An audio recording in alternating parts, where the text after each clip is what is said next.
1,58,000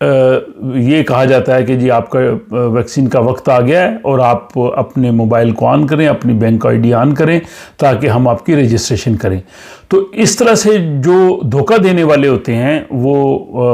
آپ کے bank account اور آپ کی انفارمیشن تک ایکسیس کر کے فراڈ کرنا چاہتے ہیں۔ تو یعنی یہ دیکھیے کہ اس دور میں بھی یہاں بھی حالانکہ گورنمنٹ کی طرف سے یہ بار بار کہا گیا ہے کہ کووڈ ویکسین کے سلسلے میں آپ کو کوئی بینک آئی ڈی کی ضرورت نہیں، یہ بالکل فری ہے، لیکن 1,58,000 لوگوں تک ان فراڈیوں نے رابطہ کیا ہے۔ اور اب حکام کا یہ کہنا ہے کہ اگر آپ کے ساتھ کوئی ایسا رابطہ کرے تو آپ اس کو پہلے تو کہیں کہ یہ ویکسین بالکل فری ہے، آپ کو مجھ سے بات کرنے کی ضرورت نہیں ہے، اور دوسرا اگر وہ کرے تو اسے کہیے آپ اپنا نام اور ٹیلی فون نمبر مجھے دے دیں، میں آپ کو دوبارہ بعد میں کال بیک کرتا ہوں۔ تو اگر آپ ایسا کہیں گے تو وہ فراڈی آپ کو کبھی بھی اپنا نام، نمبر اور نام نہیں دیں گے۔ لیکن یہ اس طرح کے فراڈ اور بھی کئی چیزوں میں کیے جا رہے ہیں۔ کسی پاس اوقات کہ آپ کا DHL کا پیکٹ آ گیا ہے، آپ کا فلاں پوسٹ سے کوئی چیز آئی ہے، تو اس طرح سے اگر کوئی بھی آپ سے فراڈ کرنے کی کوشش کرے تو آپ تھوڑے ہوشیار رہیں، کیونکہ یہ فراڈی جو ہیں وہ کافی سرگرم عمل ہیں۔ سویڈن میں زیر تعلیم بھارت سے تعلق رکھنے والی ایک طالبہ کا جو کیس جو ہے اس وقت سپریم مائیگریشن کورٹ کے پاس زیر سماعت ہے، اور کورٹ نے اس کی اپیل جو ہے وہ سماعت کے لیے منظور کر لی ہے۔ وہ طالبہ جو تھی وہ پارٹ ٹائم تعلیم حاصل کر رہی تھی، یعنی وہ فل ٹائم اسٹوڈنٹ نہیں تھی، اور اس دوران اس نے مائیگریشن بورڈ کے پاس اپنا کیس بھیجا تاکہ اس کا ویزا ایکسٹینڈ کیا جائے، لیکن مائیگریشن بورڈ نے اس کی درخواست مسترد کر دی چونکہ وہ فل ٹائم اسٹوڈنٹ نہیں ہے، تو اس لیے اس کا ویزا جو ہے وہ ایکسٹینڈ نہیں کیا جا سکتا۔ اس طالبہ نے پھر جو ہے وہ سپریم جو کورٹ ہے جو مائیگریشن سے متعلقہ کیسز کا فیصلہ کرتی ہے، اس میں اس نے اپنی اپیل دائر کی، اور اس نے کہا جی کہ کووڈ کی وجہ سے جو صورتحال تھی اور میں اس میں فل ٹائم اسٹوڈنٹ نہیں رہی، لیکن مجھے جو ہے وہ اس چیز کی اجازت دی جانی چاہیے کہ میرا کیس جو ہے وہ سنا جائے اور میرا ویزا ایکسٹینڈ کیا جائے۔ تو اب یہ بہت ہی اہم کیس ہے، اگر اس طالبہ کو ریلیف ملتا ہے اور سپریم کورٹ جو ہے وہ اس کے کیس کو منظور کر کے مائیگریشن بورڈ کو یہ حکم دیتی ہے کہ اس کے ویزے کو ایکسٹینڈ کیا جائے، تو اس سے اور بہت سے طالب علم جو ہیں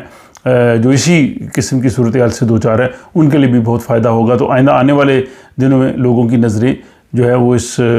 عدالت کی جانب لگی ہیں کہ وہ اس کیس کا کیا فیصلہ کرتی ہے۔ مائیگریشن بورڈ کے حوالے سے خبریں یہاں اس ہفتہ کافی یہاں پہ زیر بحث رہی ہیں۔ پہلی چیز یہ ہے کہ سویڈش پارلیمنٹ نے 22 جون کو ایک نیا امیگریشن لا جو ہے وہ منظور کیا ہے، اور وہ لا جو ہے وہ 20 جولائی سے نافذ العمل ہوگا۔ اس کے میں ایک تو سیاسی پناہ لینے والوں کے حوالے سے کہا گیا ہے کہ اگر ان کا کیس ایکسیپٹ ہو جائے گا تو پھر ان کو 3 سال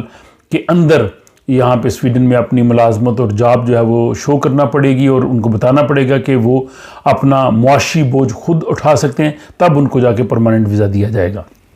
دوسرا یہ تھا کہ جو لوگ جو ہیں جن کے پاس ورک پرمٹ ہے اور جن کو یہاں پہ کام کرنے کا اجازت نامہ دیا گیا ہے، وہ ان کو یہ بتانا پڑے گا کہ گزشتہ 7 سالوں میں 4 سال کے دوران ان کے پاس یہ ورک پرمٹ رہا ہے اور وہ کام کر رہے ہیں، اور اگر وہ اپنی فیملی کو بلائیں گے تو ان کی اتنی انکم ہے کہ وہ ان کا بوجھ اٹھا سکیں گے، ان کے پاس گھر ہے اور وہ ایک اچھی زندگی یہاں پہ گزار سکتے ہیں۔ اور اسی طرح جن نے اپنی کمپنی بنائی ہوئی ہے اور اپنا بزنس ہے اور اس کے تحت وہ اپنی فیملی کو بلانا چاہتے ہیں، تو ان کے لیے بھی یہی شرائط ہوں گی کہ وہ بتا سکیں گے کہ ان کی اتنی انکم ہے، وہ اپنی فیملی اگر یہاں پہ آ جائے گی تو وہ ان پہ بوجھ نہیں بنیں گی اور وہ ایک اچھی زندگی گزار سکیں گے۔ اب انکم کے حوالے سے اور گھر کتنا ہونا چاہیے، کتنے افراد ہیں، اور اچھی زندگی سے مراد کیا ہے،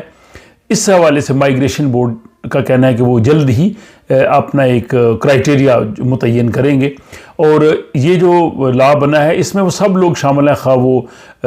یورپ کے دیگر ممالک سے، اٹلی سے، یونان سے سویڈن میں آئے ہیں، ان کے پاس بھی یہ ورک پرمٹ ہے یا ویزا ہے، یا جن اسٹوڈنٹس کو ملا ہوا ہے، یا دیگر ممالک سے ہیں، وہ سب کے سب لوگ جو ہے وہ اسی گروپ میں آتے ہیں۔ اور 20 جولائی تک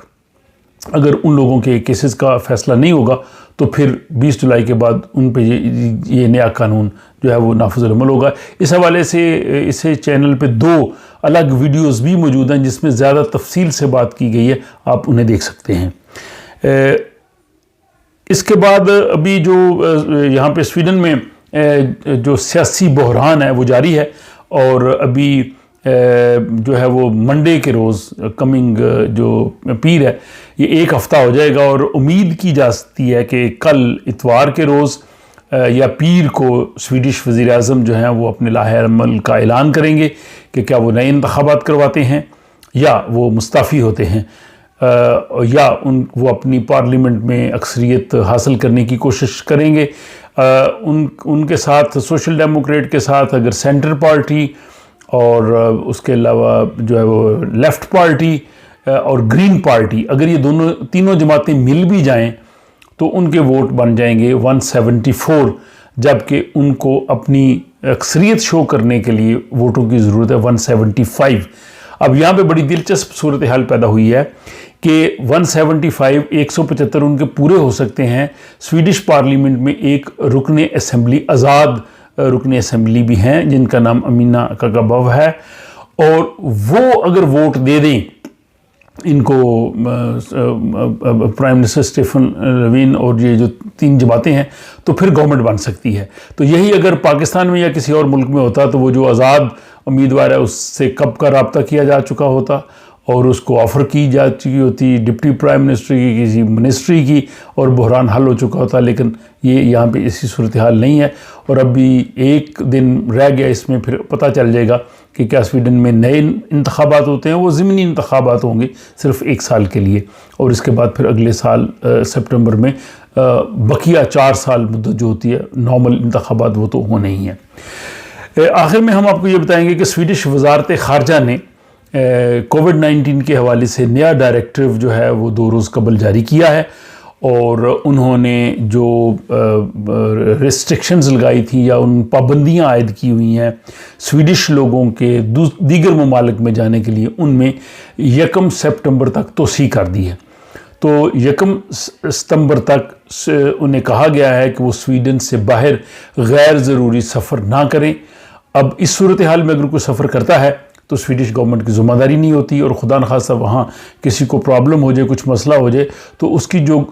ہیم انشورنس ہے، گھر کی جو اس نے انشورنس لی ہوتی ہے، وہ بھی ویلڈ نہیں ہوتی۔ بعض صورتوں میں آپ کو سفر میں کسی ناگہانی صورتحال کے پیش نظر ہوم انشورنس سے مدد لینا پڑتی ہے۔ تو جب گورنمنٹ کہہ دیتی ہے کہ آپ سویڈن سے باہر نہیں جا سکتے تو پھر آپ ان کی مدد بھی نہیں لے سکتے۔ اب اس فہرست میں یہ تمام ممالک شامل ہیں جن میں آسٹریلیا ہے، بیلجیم ہے، ڈینمارک ہے، اسٹونیا ہے، فن لینڈ ہے، فرانس، گریٹ برٹن ہے، انگلینڈ، اور یہ آئرلینڈ ہے، یونان، اور اس کے علاوہ آئس لینڈ ہے، اٹلی ہے، جاپان، اور اس کے علاوہ یہ جو لکسمبرگ ہے، نیدرلینڈز ہے، ناروے ہے، نیوزی لینڈ ہے، پولینڈ، اور اسپین، اور Germany, Austria, U S, Hong Kong, تقریباً سارے ممالک وہ شامل ہیں جہاں پہ ابھی کووڈ کی صورتحال آپ کے سامنے۔ تو یہ حکومت نے یہ کہا ہے کہ 1 سپٹمبر تک آپ غیر ضروری جو ہے وہ سفر ان ممالک کا بالکل نہ کریں۔ تو یہ یہاں سے اپڈیٹس تھے اس ہفتے کے، جس میں آپ نے سائنسی خبریں بھی ملاحظہ فرمائیں اور یہاں کی جو باقی صورتحال بھی۔ مجھے امید ہے کہ آپ کو اس سلسلہ جو ہے وہ پسند آیا ہوگا۔ اپنا خیال رکھیے گا اور مجھے اگلی ویڈیو تک اجازت دیجیے۔ خدا حافظ۔